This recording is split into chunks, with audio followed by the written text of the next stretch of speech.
Adventures, we're going to unbox this one. We're going to make a DIY dishwashing liquid mixture.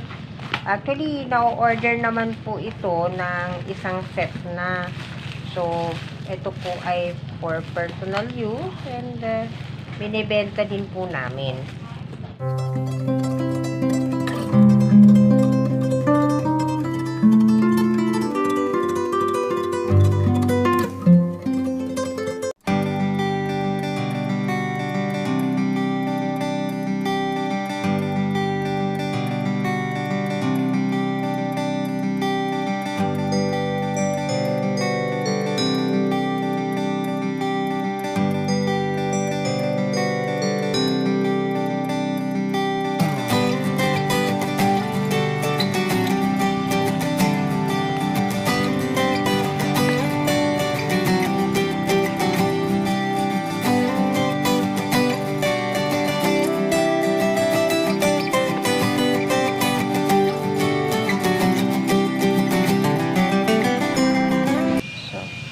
Ayan ang laman yan, ka-ventures. And this one, yung parang pinaka-gel niya.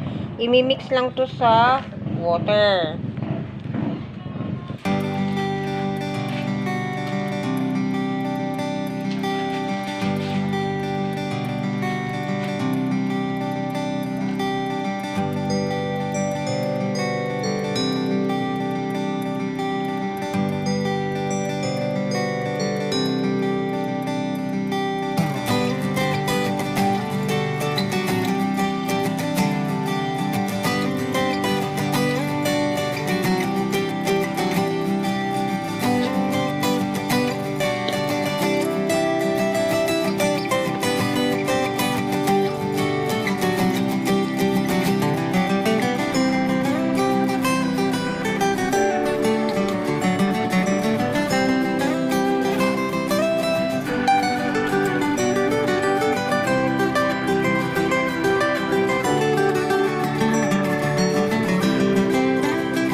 Kasi 17 liters.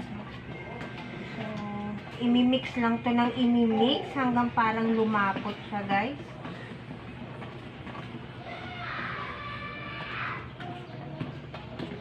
Mamaya makikita nyo iba na yung texture nito. Okay, guys. Hinalo ko to ng hinalo simula kanina. So, ang kanyang nagiging malapot na siya. Tapos, pag hinalo mo siya, medyo mabigat na po. Ngayon, set aside muna natin to. Tapos, bukas, ihahaluin uli natin. And then,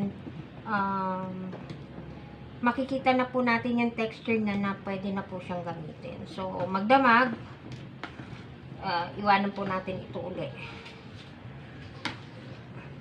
Okay, guys.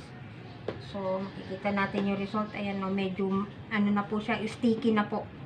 Yan. So, tomorrow na lang uli, guys, kasi set aside nga po siya uli. Okay. Guys, eto na po yung mixture na iniwan natin kagabi. So, ayan po. So, ready na siya to refill. Ilalagay naman po natin siya sa mga plastic bottles na ganito. At mamaya papakita ko yung finished product po sa inyo.